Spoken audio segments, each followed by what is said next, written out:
Toyota Wigo check engine light problem. Iyon, so pinaandar na natin at kita natin yung kulay dilaw na andyan pa rin, oh. Dapat kasi pag andar ay wala na yan. So may problema itong sasakyan na to.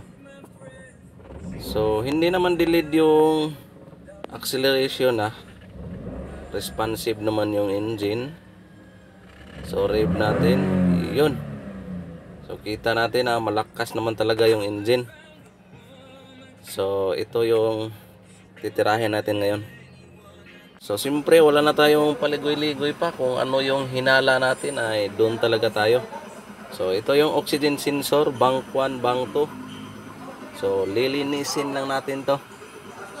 So ito yung hinala ko talaga na ito yung problema. So basic lang naman tong gawain na to. So kahit sino ay pwedeng maglinis nito kasi pakadali lang naman tong tanggalin. So 22 mm lang na rinse at matanggal mo yan pati yung socket.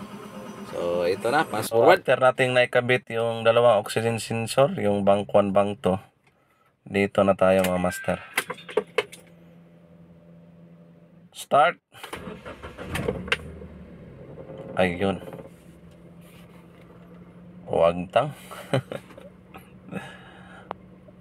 Medyo epektive yung hula-hula natin,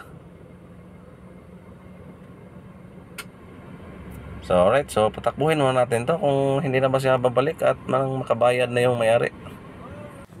So dito nga ay pinatakbo na natin ang dandahan at kita naman natin na hindi na bumalik yung check engine light. So ibig sabihin ay okay na to at pwede na tong pauwiin at pabayarin. So kung may nakukuha ka na kunting tips sa video natin, so huwag mo na lang kalimutan mag-subscribe sa YouTube channel natin mga master. Hanggang dito na lang yung video natin at maraming salamat at God bless ating lahat. Yes sir.